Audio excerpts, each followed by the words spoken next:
거의 대부분의 사람들은 성공하기를 원합니다. 제가 한 인터넷 서점에 성공이라는 단어를 이렇게 검색에 쳤더니 무려 7,000여 개의 책이 나왔어요. 엄청나게 많은 책들이 성공에 대해서 쓰였습니다. 그 중에서 아마 여러분이 거의 대부분이 아실 텐데, 성공하는 사람들의 7가지 습관이라는 그런 책은요, 무려 38개 언어로 번역이 돼가지고 1,500만 부가 팔렸어요, 세계적으로. 그리고 대한민국에서만 120만 부 이상이 팔렸다고 합니다. 책을 쓰려면 이런 책을 써야 되는 거예요. 무슨 물음표 이런 거 썼다가는 괜히 그냥 돈도 안 되고 도로 물음표만 생긴 거예요. 어쨌든 이 책이 그렇게 많이 팔린 것은 그만큼 사람들이 이 성공에 대해서 관심이 있다는 증거라고 볼 수 있겠죠. 성공은 나쁜 거 아닙니다. 실패하는 것보다 성공하는 게 훨씬 좋죠. 그런데 이 성공이 어떤 종류의 성공이냐는 것도 물론 차이가 있을 것이고, 그리고 성공하는 과정 가운데서 너무 많은 대가를 우리가 지불해야 된다는 문제점이 있습니다. 사전을 보니까 성공을 목적이나 뜻을 이루는 것이라는 정의도 있고, 사회적 지위나 부를 얻는 것으로 정의가 되어 있습니다. 나의 어떤 뜻을 이루기 위해서, 또 사회적 지위나 부를 얻기 위해서 뼈아픈 대가를 지불하는 경우가 너무 많습니다. 그래서 성공했는데, 분명히 성공해서 돈도 있고 지위도 있는데 그 과정에서 너무 많은 것을 잃는 것입니다. 그리고 성공했는데 행복하지가 않은 거예요. 만족스럽지가 않은 겁니다. 그래서 어떤 사람은 우울증에 걸리고, 어떤 사람은 관계의 파탄을 경험하고 가정이 깨지는 아픈 열매를 얻습니다. 어떤 사람은 심지어 스스로 목숨을 끊는 사람도 있습니다. 우리는 이 사실을 너무 잘 알고 있어요. 성공한 사람들이 자살합니다. 우리가 정말 되고 싶어하는 그런 사람들이 그냥 스스로 목숨을 끊어버리는 거예요. 성경에도 성공한 사람들이 나옵니다. 오늘 저는 누가복음 19장에 있는 한 성공한 사람의 얘기를 여러분과 더불어 좀 보려고 합니다. 이 사람은 치열한 경쟁을 뚫고 성공의 사다리를 밟고 올라가서 장자리도 하나 얻고 돈도 엄청 많이 모았습니다. 성공한 거죠. 근데 여러분, 이 사람은 행복했을까요? 이 사람은 만족했을까요? 이 사람은 자기가 원하는 삶을 살았을까요? 오늘날 성공한 많은 사람들처럼 이 사람은 그런 것 같지 않습니다. 행복하지 않았습니다. 성공의 사다리를 밟고 올라갔지만 뭔가가 부족한 거예요. 2%가 부족합니다. 그는 이거는 내가 원래 꿈꾸던 게 아니었는데, 자꾸만 고개를 갸우뚱했습니다. 그는 행복하고 싶었어요. 진짜로 만족하고 싶었습니다. 지금과는 좀 다른 모습의 인생을 살고 싶었어요. 좀 바뀌었으면 하는 마음이 있었어요. 놓지 않고 싶은 것도 있었고 놓고 싶은 이상한 마음들이 공존했어요. 그의 삶은 어떻게 됐을까요? 저는 오늘 누가복음 19장 1절부터 10절에 기록된 이 사람의 얘기를 좀 봅니다. 그러면서 이 사람이 가진 아주 특별한 만남에 대한 생각을 좀 하려고 해요. 먼저 이 사람의 얘기를 제가 잠깐 해드릴 테니까 성경 갖고 오신 분들은 누가복음 19장 펼쳐놓고 저의 얘기를 좀 따라와 주시면 감사하겠습니다. 이 사람의 이름은 삭개오였어요. 그 이름의 뜻은 순결한, 순수한 또는 의로운 이런 뜻입니다. 제 이름은 제기거든요. 예, 이게 그 어감이 그렇게 안 좋아요. 여러분 기분 나쁘실 때 이렇게 좀 제 이름을 부르시잖아요. 근데 이게 사실은 한자어로 이슬제터기예요. 기본이 있는 이런 뜻입니다. 제가 기본이 있는 사람 같이 보이십니까? 저희 부모님이 제가 좀 이렇게 뭔가 기본이 되는 사람이 되기를 원해서 그 이름을 지으신 것 같아요. 삭개오는, 삭개오의 부모도 그를 낳고 그가 순결한 삶을 살기를, 순수한 사람이 되기를, 의로운 자가 되기를 원하는 마음에서 그런 이름을 붙였을 것입니다. 그런데 지금 삭개오는 그런 사람이 아니었습니다. 그는 경쟁에서 승리하고 성공의 사다리를 오르는 과정 가운데서 너무 많은 때를 묻혔어요. 그 마음이 너무 많이 오염이 됐습니다. 순결과는 완전히 다른 사람이 됐어요. 너무 많은 잘못을 했고 너무 많은 원수를 적을 만들었어요. 이 사람의 직업은 세리였습니다. 세금을 걷는 관리였었어요. 그는 동족인 이스라엘 사람들을 쥐어짜가지고 그 당시에 이스라엘을 지배하던 적국인 로마가 요구하는 세금을 갖다 바쳤습니다. 그리고는 더 많이 쥐어짜서 로마가 요구하는 것보다 훨씬 더 많이 쥐어짜서 자기 주머니에다 넣었어요. 그는 이 일을 다른 어떤 사람보다 더 탁월하게 해서 세리의 장이 되었습니다. 당시에 팔레스타인 지역에는 세관 업무를 보던 곳이 전국에 3곳이 있었는데 그중 한 곳에 장이 될 정도로 아주 성공했습니다. 세무 관리들이 오를 수 있는 가장 높은 자리에 올랐던 것이죠. 이 정도면 뭐 크게 성공한 거 아닙니까? 거기다가 성경은 이 사람이 부자였다고 말합니다. 굉장히 많은 재산이 있었다는 거죠. 이 세무 업무를 보는 과정 가운데서 수많은 부를 축적했던 것입니다. 그런데 그가 살고 있는 그 지역에 예수라는 젊은 랍비가 온다는 소문이 돌았습니다. 예수님은 지금도 유명하시죠. 지금도 전 세계 인구의 3분의 1이 어디선가 지금 어느 시점에서 예수를 주라고 예배하고 경배하고 왕이라고 높입니다. 전 세계 인구의 3분의 1이. 근데 당시에도 예수님은 슈퍼스타였습니다. 어디를 가든지 구름 군중이 그를 따라 붙었어요. 얼마나 유명했으면 그의 얘기가 그 당시에 로마의 대표적인 역사가인 타키투스, 예수님과 당대의 역사가입니다. 그 사람의 역사책에 예수님의 얘기가 올라갔을까요?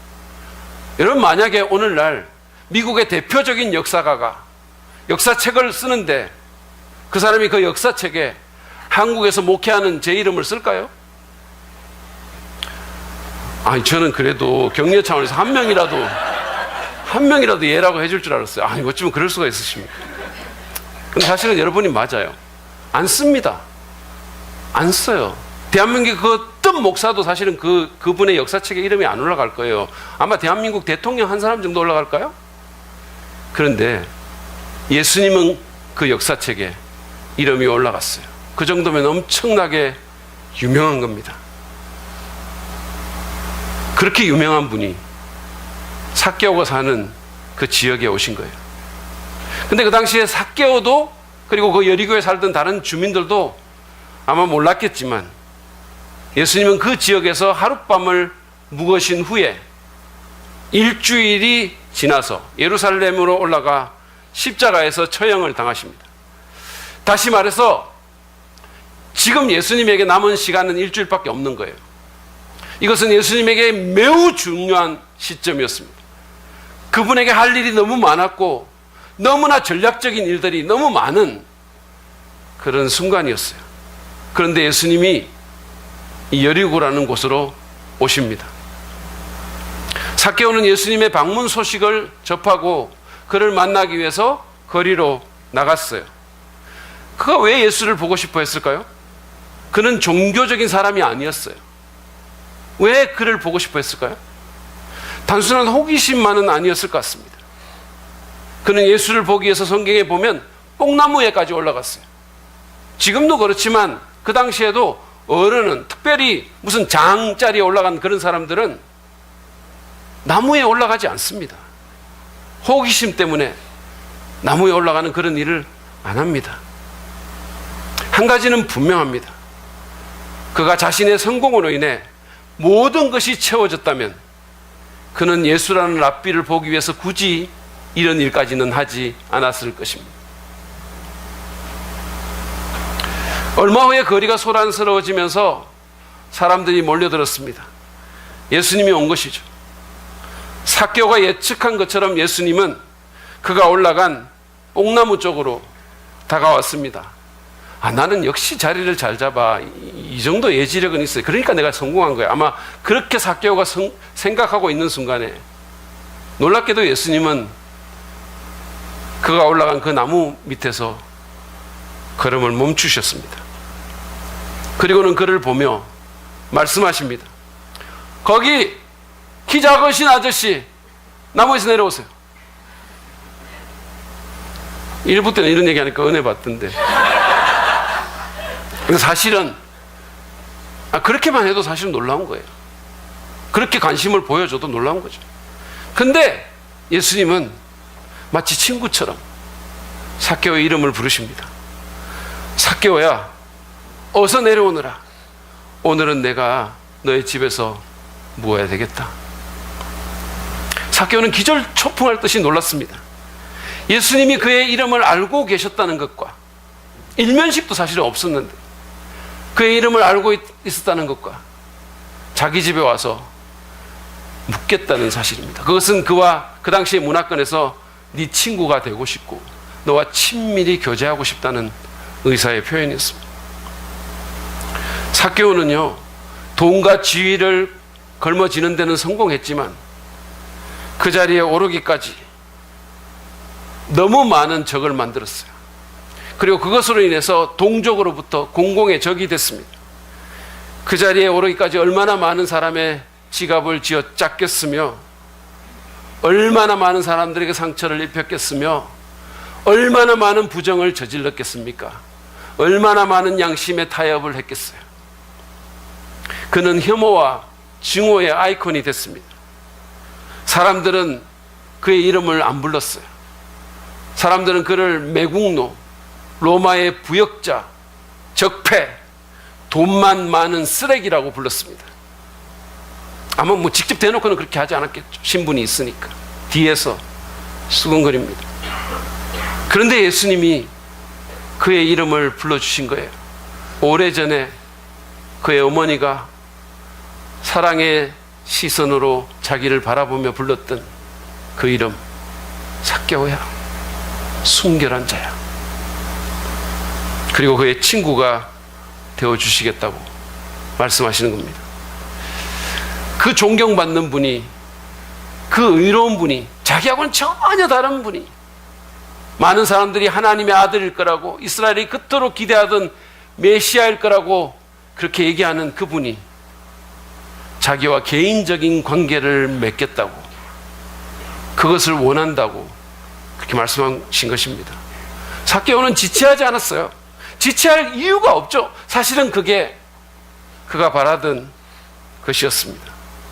그가 정말로 원하던 것은 성공이 아니라 관계였음을 그는 이 순간에 깨닫게 됩니다.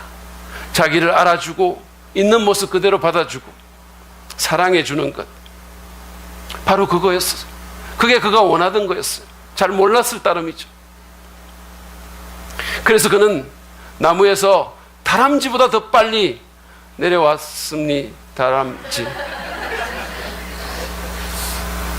정말로 빨리 내려왔어요. 거의 그냥 미끄러지듯 내려왔습니다. 그리고는 예수님을 자기 집으로 모셔드렸어요. 사람들의 인상이 굳어집니다. 이곳저곳에서 수근거림이 들려왔어요. 누군가는 그 모습을 캡처해서 페이스북에 올렸습니다. 비난하는 댓글이 수천 개가 달립니다. 순식간에. 수많은 사람들이 예수님과 페북 친구를 끊기 시작합니다. 성경에 그런 게 있었나? 처음으로 성경에 관심을 보이는 듯한 눈치를 제가 보네요. 누가 복음에는 없는데 내가 복음에는 있습니다. 내가 복음도 있었나? 요즘으로 치면 그렇다는 얘기입니다. 여하튼 예수님은 사람들의 시선과 수근거림과 비난에 전혀 개의치 않으십니다. 삭개오가 뭐라고?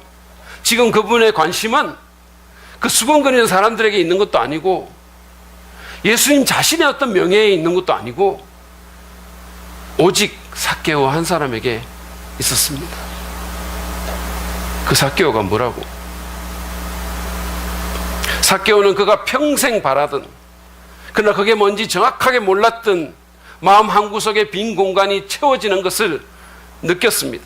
처음으로 돈보다, 성공보다 더 중요한 것이 있음을 깨달았습니다. 처음으로 돈의 굴레에서 자유함을 느꼈습니다.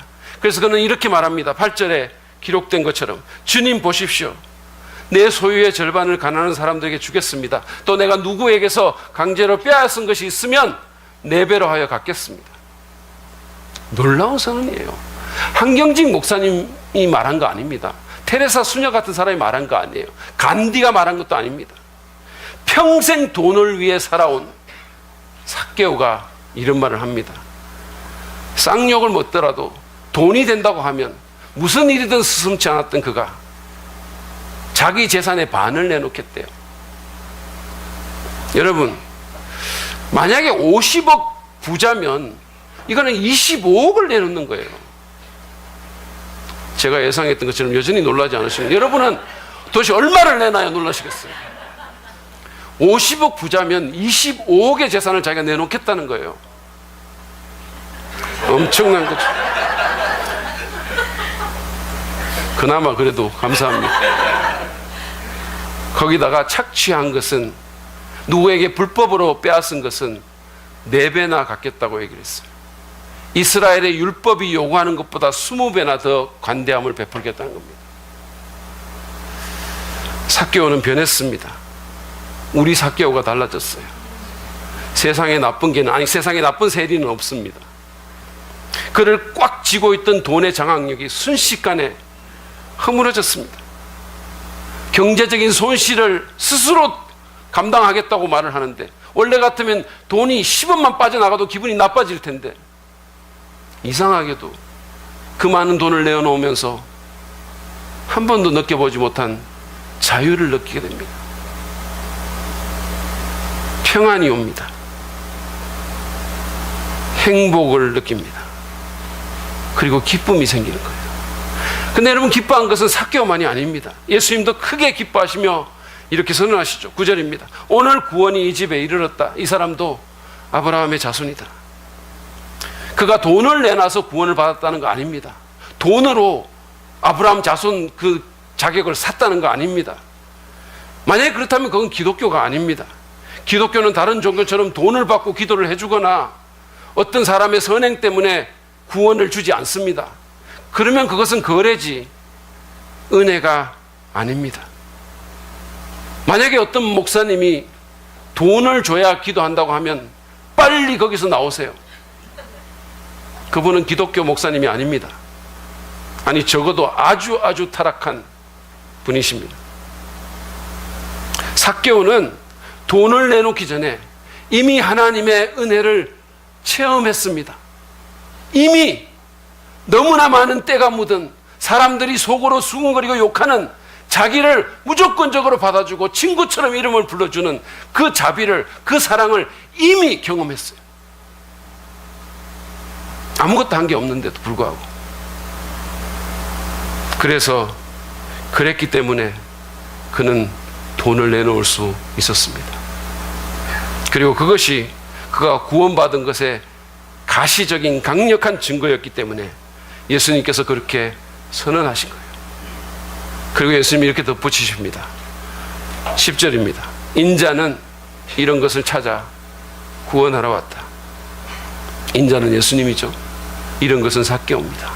삭개오는 집 나간 탕자처럼, 길 잃은 양처럼, 아니 잃어버린 보석처럼 하나님의 소중한 소유였고, 이제 그 영혼의 주인에게 다시 찾아진 것입니다. 이게 우리의 얘기예요. 저는 이 얘기를 통해서 예수님과의 만남에 대한 몇 가지 중요한 통찰을 여러분과 좀 나누기를 원합니다. 먼저 이 얘기는 성공이 예수님과의 만남의 대체물이 절대로 될 수 없다는 것입니다. 그것을 얘기해 주고 있어요. 성공이 이 관계에, 이 소중한 관계의 대체물이 될 수 없습니다. 삭개오는 성공한 사람이었어요. 그러나 그 성공이 삭개오의 참된 갈망을 충족시키지 못했습니다. 예수님을 만나기까지 삭개오는 자기가 뭐를 원하는지도 사실은 잘 몰랐어요. 그는 오늘날 많은 사람들처럼 자기 안에 빈 공간이 돈과 성공으로 채워질 수 있다고 생각했습니다. 근데 그것은 채워지지가 않았어요. 돈을 모아봤는데, 지위에도 올라봤는데 여전히 2%가 부족합니다. 그래서 예수님을 보러 나갔고, 그래서 뽕나무 위에까지 올라간 것입니다. 그것은 그가 얼마나 간절히 예수님을 만나고 싶어 하는지를 보여주는 증거죠. 많은 사람들이 만족을 얻기 위해서 돈과 성공을 추구합니다. 그러나 정작 성공한 사람들은, 정작 우리가 정말 그렇게 되고 싶어 하는 그 사람들은 그 성공이 자기를 행복하게 하지 못했다라고 그렇게 말을 하거나 아니면 행동으로 표현합니다. 가수 박진영은 젊은 나이에 보통 사람이 평생 만져보지도 못할 돈과 지위와 명성을 얻었지만 그것이 자신을 만족시키지 못했다라고 온 세상에 대고 말했어요. 그래서 어떤 사람들은 이런 현세적인 성공보다는 관계를 추구하기도 합니다. 좀 더 현명한 사람들이죠. 실제로 현자들은 행복이 물질보다는 관계에 달려있다라고 그렇게 가르칩니다. 그 말은 맞는 말이에요. 물질보다는 관계에 달려있습니다. 그러나 그 관계가 우리가 원하는 것을 다 줄까요? 그러면? 우리가 찾아 헤매는 그 사랑이? 올해 사망 20주년을 맞는 다이아나 왕비는 모든 것을 가진 사람이에요. 그러나 사랑이 없었기 때문에 계속 불행하게 살았던 것을 우리는 압니다. 그렇지만 그가 그토록 찾아다녔던, 그리고 파트너를 바꿔가며 원했던 그 인간의 사랑도 완전한 해답은 아닙니다. 사람의 사랑은 불완전하고 가변적입니다. 그것은 용량이 제한되어 있어요. 우리가 원하는 것을 주지 못합니다. 비틀즈는, 전설적인 락 그룹이었던 비틀즈는 All you need is love라고 노래했지만 그렇지 않습니다. 인간의 사랑보다 더 큰 필요가 우리에게 있습니다. 우리 교회에 아까 강구하셨던 우리 윤석권 목사님은 엄청난 애처갑니다. 저는 결혼 10년이 넘은 남편이 그렇게 아내를 사랑하는 사람은 본 적이 없어요. 그런데도 여러분, 우리 밥을 식사를 하면요, 우리 윤석권 목사님은 언제나 자기가 둘이 항상 다른 걸 시키거든요. 그리고는 언제나 자기 것을 이렇게 그릇에 퍼요. 그리고 여보 먹어봐. 얼마나 다정하게 말하는지 몰라요. 이영희 사모님 한 번도 그런 적 없어요. 먼저 이렇게 줍니다. 그렇게 사랑해요. 정말 그 진심을 느낄 수 있어요. 저는 정말로 감동합니다. 진짜 훌륭한 남편이다. 그렇지만 그럼에도 불구하고 이영희 사모님은 때때로 우월하거나 불행해 보입니다. 아니, 그게 그 남편 때문이 아니고 저 때문일 수도 있어요, 담임 목사. 어쨌든 인간의 사랑은 용량이 제한되어 있어요. 프랑스의 수학자요 작가인 파스칼은 이런 말을 했습니다. 하나님은 모든 인간의 마음속에 큰 구멍을 만드셨는데 그것은 하나님 외에 어떤 것으로도 채울 수 없다. 그렇습니다. 성공도, 돈도, 인간의 사랑도 우리 안에 그 원초적인 구멍을 메우지 못합니다. 그것들은 예수님과의 만남에 대한 대체물이 못 됩니다. 결코 그렇게 될 수 없습니다. 성공의 사다리를 오르고 있습니까? 치열한 경쟁에서 이기려고 애를 쓰십니까? 다이아나처럼 사랑을 찾아 헤매시나요? 그래서 그 사다리 위에 오르면, 그래서 그 경쟁에서 이기면, 그래서 그 누군가를 만나면 지금의 공허가 채워질 거라고 믿으십니까? 2% 부족한 것이 메꿔질 거라고 생각하십니까? 그렇지 않습니다. 그렇지 않습니다. 여러분은 그 사실을 인정하셔야 돼요. 그래야만 참된 만족을 경험할 수 있습니다. 그래야만 예수님 만날 수 있어요. 오늘 이 얘기는 또한 우리에게 예수님이 정말로 여러분을 만나고 싶어 하심을 말해줍니다. 삭개오는 예수님 보고 싶어 했어요. 그리고 그를 보기에 거리에 갔고 뽕나무까지 올라갔습니다. 그런데 그가 몰랐던 사실이 있어요. 사실은 삭개오보다 예수님이 그를 더 만나고 싶어 하셨습니다. 그래서 그 사람보다 먼저 더 일찍 삭개오를 만나기 위해 채비를 차리고 여행을 떠나셨어요. 그리고 여리고에 삭개오가 있는 곳으로 발걸음을 떼신 겁니다. 그분은 삭개오의 이름을 알았고 그가 어느 위치에 있는지도 정확하게 파악하고 계셨습니다. 그분은 삭개오와의 만남을 위해서 자기 생애의 마지막 일주일 가운데 하루를 그에게 내어주셨어요. 여러분은 여러분의 생애가 일주일밖에 남지 않은 것을 안다면 저한테 하루를 내어주시겠습니까? 너무들 하시네요. 너무 정직하십니다. 그런데 사실은 아무도 그러지 않을 거예요. 왜냐하면 일주일밖에 안 남았는데 얼마나 소중한 시간입니까? 얼마나 금쪽 같은 시간입니까? 근데 그 시간에 예수님은 삭개오를 만나러 가셨어요. 삭개오가 뭐라고? 그게 다가 아니죠. 제가 아까 말씀한 것처럼 예수님은 삭개오의 만남 때문에 엄청난 사회적 비난을 당하셨습니다. 페이스북에 악성 댓글이 수도 없이 올라오고 친구가 무더기로 끊어지고 카톡에 그냥 욕이 그냥 단체 문자로 막 들어옵니다. 그리고 이 만남이 일주일 후에 그의 십자가 처형 재판 때 또 하나의 불리한 증거로 사용될 수 있는 일이었어요. 예수님 다 하셨습니다. 그런데도 그분은 개의치 않고 그를 만났어요. 그럴 가치가 있었을까요? 그전에는 일면식도 없는 사람이었습니다. 도움이 안 되는 사람이에요. 만나서 예수님에게 어떤 유익을 줄 수 있는 그런 사람이 전혀 아니었어요. 키도 작았습니다. 성질도 안 좋았던 것 같아요. 전혀 종교적이거나 모범적이지도 않았습니다. 아니, 부정과 불의의 아이콘이었어요. 성공했을지 모르지만 사회적인 비난의 대상이었고 예수님 같은 분의 사랑과 관심을 받을 만한 어떤 것도 가지지 못한 사람이었어요. 그런데도 그분은 그를 먼저 찾아오셨고 그의 이름을 알았고 불렀고 그 모든 대가를 지불하고 삭개오를 만난 겁니다. 여러분, 이게 삭개오에게만 해당되는 얘기라고 생각하십니까? 그렇지 않습니다. 이것을 성경에 기록해 놓은 것은 수많은 삭개오들에게 예수님이 전하고 싶은 메시지가 있었던 거예요. 자신의 약점을 커버하기 위해서, 자신의 능력을 전시하기 위해서, 더 많은 사람에게 인정받기 위해서, 또는 무언지 모를 갈망을 채우기 위해서, 만족과 행복을 위해서 무한 경쟁에서 경쟁하며 성공의 사다리를 오르는 수많은 삭개오들에게, 그리고 그 올라가는 과정 가운데서 여러 가지 잘못을 저지르고 몸과 마음에 때를 묻히고 사람들의 마음을 상하게 만들고 수많은 적을 만드는 그 수많은 삭개오들에게 주님이 하신 말씀이 있었던 거예요. 네가 나한테 얼마나 소중한지 아냐? 내가 너를 얼마나 만나고 싶어 하는지 너는 아니? 나는 네 이름을 알고 네가 어디 있는지도 안단다. 네가 어떻게 살아왔고 지금 어떻게 살고 있는지도 안단다.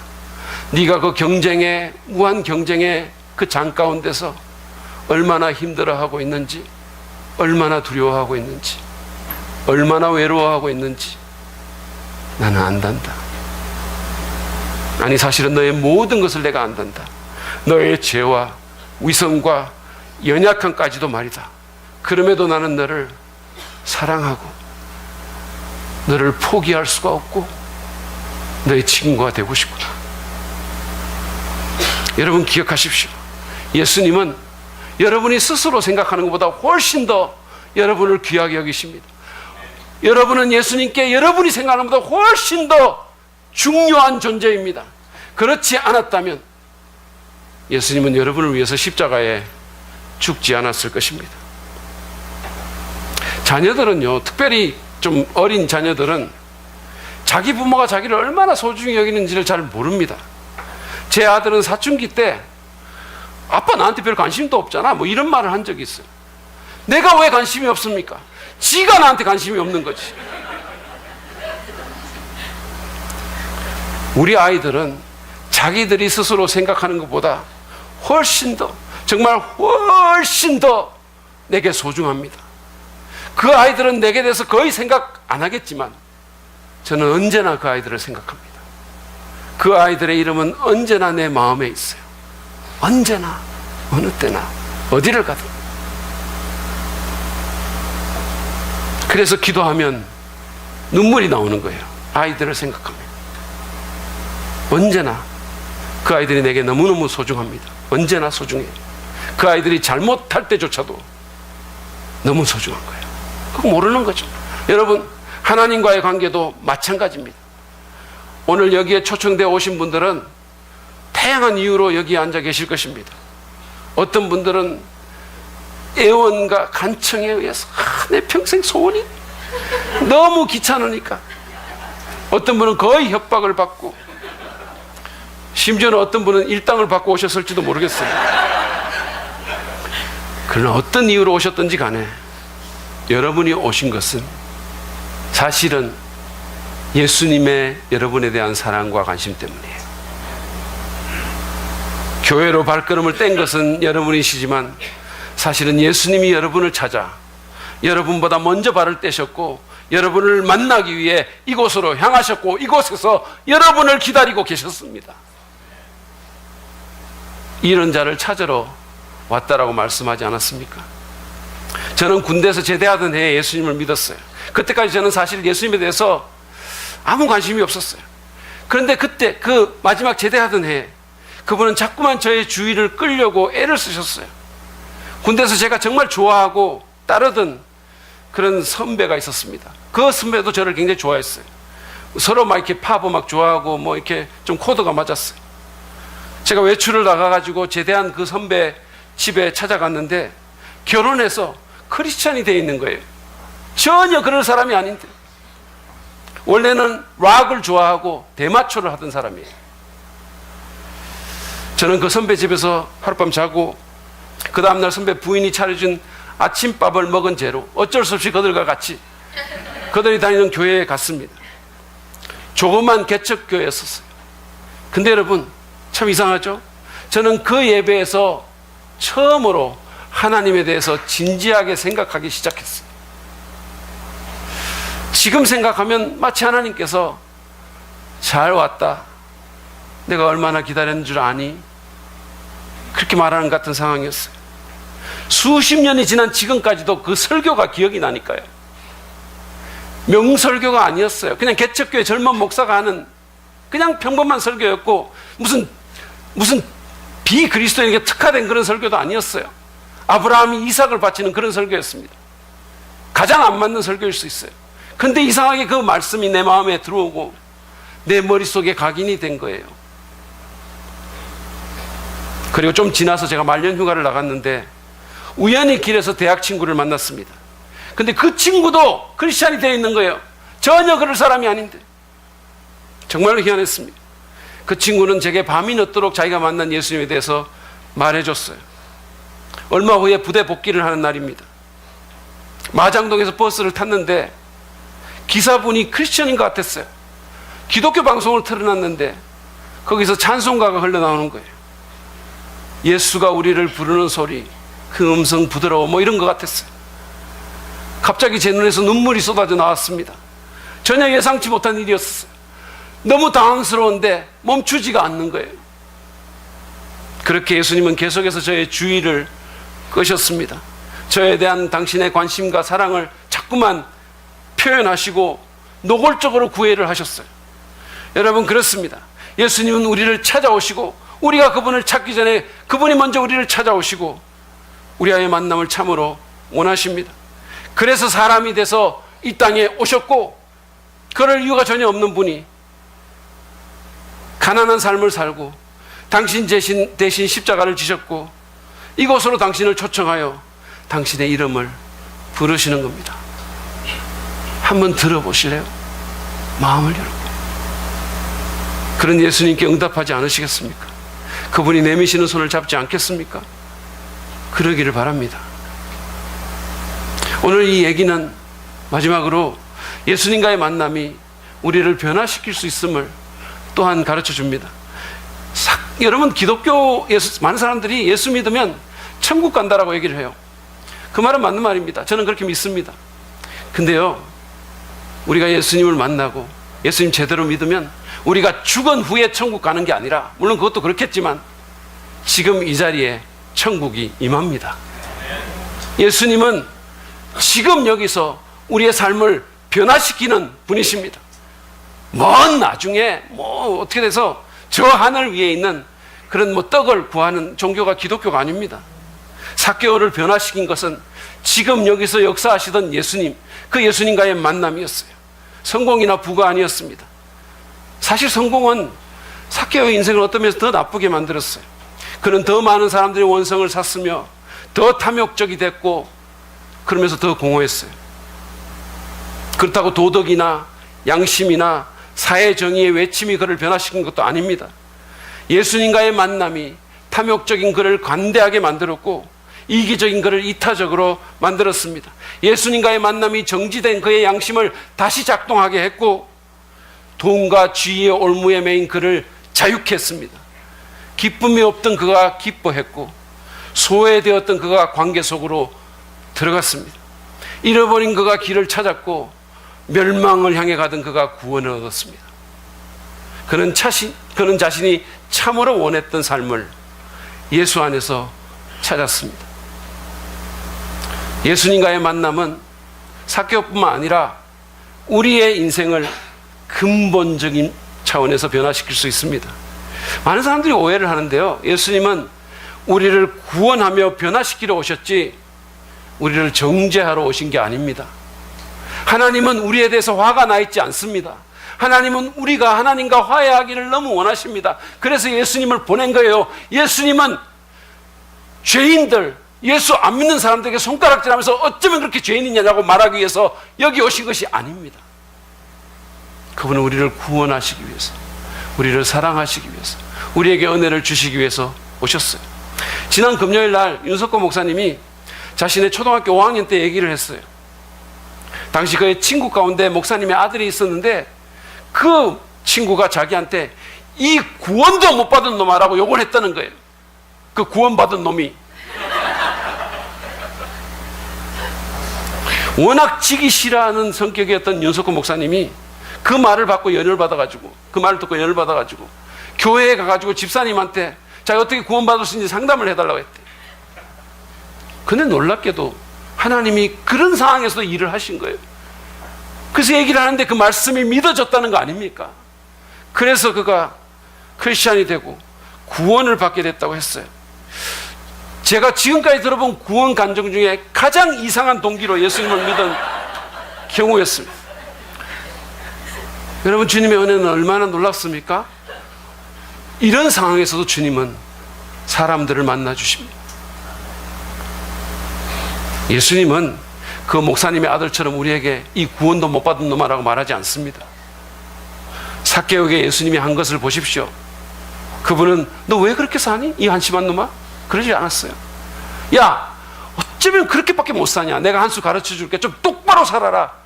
그러지 않았어요. 네가 명색이 이스라엘 사람인데 참 한심하다, 한심해. 그러지 않았어요. 그분은 삭개오에게 삭개오야, 네 이름은 순결이잖아. 너 그런 사람 아니잖아. 내가 네 잃어버린 이름 찾아줄게. 내가 너 잃어버린 꿈을 찾아줄게. 네가 진짜 원하는 갈망을 내가 채워줄게. 너의 두려움, 너의 불안, 너의 상한 마음 내가 알아. 네가 경쟁사회에서 살아남으려고 가면 쓰고 있는 그 가면 안에 있는 너의 그 연약한 마음 내가 알아. 내가 채워줄게. 너의 친구가 돼줄게. 주님이 그렇게 말씀하시지 않았습니까? 그 인격적인 만남이 그를 완전히 다른 사람으로 변화시키지 않았습니까? 성공이 우리가 원하는 모습으로 바꿔놓지 못합니다. 돈과 명성이 내 마음과 내 인생을 근본적으로 변화시킬 수 없습니다. 교육도 도덕도 이념도 종교도 다 마찬가지예요. 여러분은 자신이 정말로 바라는 삶을 살고 계십니까? 오늘 삭개오에게 보는 것처럼 정말로 여러분의 마음과 성품에 근본적인 변화가 있으십니까? 아니면 이대로는 안 될 것 같습니까? 변화를 갈망하고 있습니까? 겉으로 보기에는 멀쩡한 것 같은데 내면은 공허하고 무질서합니까? 무언가에 매여 있습니까? 자유롭지 않으십니까? 두려우십니까? 불안하십니까? 외로우십니까?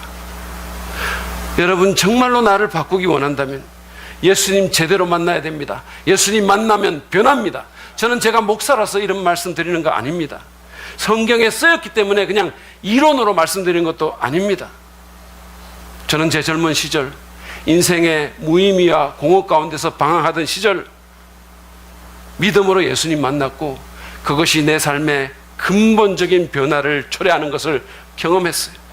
세계관과 가치관과 삶의 의미와 목적이 그냥 바뀌었어요. 너무 신기했어요. 오해는 하지 마십시오. 제가 무슨 천사가 됐다는 뜻은 아닙니다.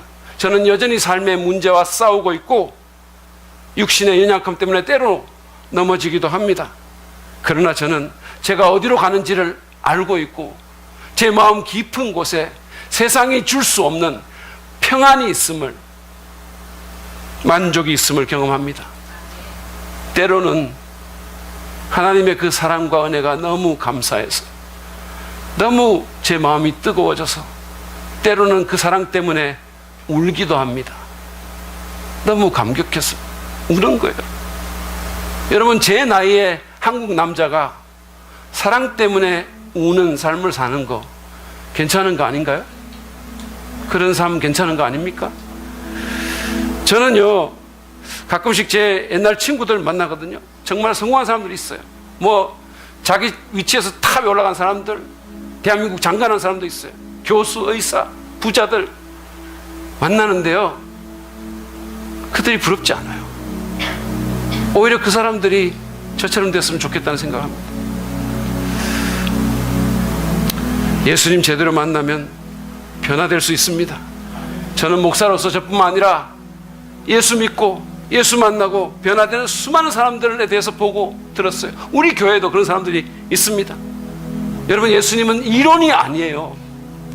그냥 죽은 교주가 아닙니다. 그분은 지금도 살아계시기 때문에 우리를 인격 대 인격으로 만나 주실 뿐만 아니라 우리를 변화시킬 수 있어요. 얼마든지. 저는 최근에 한 큰 교회 목사님이 설교에서 어릴 때 성추행을 당해가지고 몸과 마음에 큰 상처를 입은 한 자매 얘기를 하는 것을 들었어요. 그녀는 절망감에 빠져서 원조 교제를 했고 결국은 율랑녀가 된 거예요. 그런데 그 가련한 인생을 예수님이 찾아가신 거예요. 마치 삭개역에 그런 것처럼. 십자가 보험 안에서 예수님 만나 얼마나 극적으로 건진받고 구원을 받았는지, 그 사람이 이 목사님에게 메일을 보내서 예수님께서 어떻게 자신을 건지고 회복시켰는지 철저히 말했다는 겁니다. 그러면서 그 목사님은 그런 종류의 메일을 전국 각지에서 수도 없이 받는다는 거예요. 큰 교회 목사님이니까. 지금도 예수님은 사람들을 변화시키고 있습니다. 성공한 사람이든 실패한 사람이든 있는 사람들이든 없는 사람이든 유식한 사람이든 무식한 사람이든 교육이 할 수 없는 그것을, 도덕이 할 수 없는 그것을, 종교가 할 수 없는 그것을, 돈이 할 수 없는 그것을 예수님이 하십니다. 저는 오늘 여기 계신 분들이, 특별히 오늘 초대해서 오신 분들이 우리의 영원한 운명뿐만 아니라 지금 여기서 우리의 마음과 삶을 변화시킬 수 있는 예수님 만나기를 간절히 원합니다. 다른 조건 없어요. 여러분이 예수님 만나는데 장애물이 되는 모든 것은 예수님이 직접 치워버리셨어요. 그분이 여러분을 위해서 죽기까지 했습니다. 십자가에 당신의 죄를 위해 죽으셨습니다. 장애물은 사라졌습니다. 그냥 마음을 열고 그런 예수님이 계신다면 나도 그분을 만나기 원합니다. 그분이 나를 이 공허함과 속박과 욕심과 죄책감과 두려움과 스트레스에서 구원하시고 나를 변화시켜 주시기를 원합니다. 그렇게 고백하면 됩니다. 주님은 여러분의 마음의 작은 소리를 들으실 것입니다. 그리고 만나 주실 것입니다. 여러분, 오늘 예배 가운데, 기도나 찬송 가운데, 또 오후에 강교서 형제의 시간 가운데 그런 만남을 경험할 수 있으라고 저는 믿습니다. 그러기를 원합니다. 예수님은 죽었다가 부활하셔서 지금도 살아계십니다. 그분은 오늘 당신을 만나러 여기에 오셨습니다. 오늘 이 모임은요, 그냥 종교 행사가 아니라 예수님과의 만남이라는 영적인 사건을 경험하는 장입니다. 그런 사건이 일어나는 예배가 되기를 바랍니다. 그런 사건을 저도 경험하고 싶습니다. 예수님 만나기 원합니다. 예수님 도와주십시오. 혹시 그런 분 계십니까? 혹시 그런 분 계신가요? 그런 분은 정말로 여러분 주님께 말씀드리고 저희에게도 말씀드려 주세요. 이 시간 우리가 하나님에 대해서 노래를 부를 텐데 그 가사를 들으시면서 편안한 마음으로 하나님에 대해 생각해 보기를 원합니다. 그 찬양 가운데 예수님이 당신에게 오셔서 여러분 만나실 수 있습니다. 가사가 이렇습니다. 한번 들어보세요. 하나님은 너를 만드신 분, 너를 가장 많이 알고 계시며, 하나님은 너를 만드신 분, 너를 가장 깊이 이해하신단다. 하나님은 너를 지키시는 분, 너를 절대 포기하지 않으며, 하나님은 너를 지키시는 분, 너를 쉬지 않고 지켜보신단다. 그의 생각 셀 수 없고, 그의 자비 무궁하며, 그의 성실 날마다 새롭고, 그의 사랑 끝이 없단다. 하나님은 너를 원하시는 분, 이 세상 그 무엇 그 누구보다 하나님은 너를 원하시는 분, 너와 같이 있고 싶어 하신단다. 하나님은 너를 인도하시는 분, 광야에서도 폭풍 중에도 하나님은 너를 인도하시는 분, 푸른 초장으로 인도하신단다. 이 하나님, 이 예수님을 만날 수 있기를 진심으로 바라며 여러분을 축복합니다. 이 시간 1절은 먼저 우리 찬양팀에서 부르시고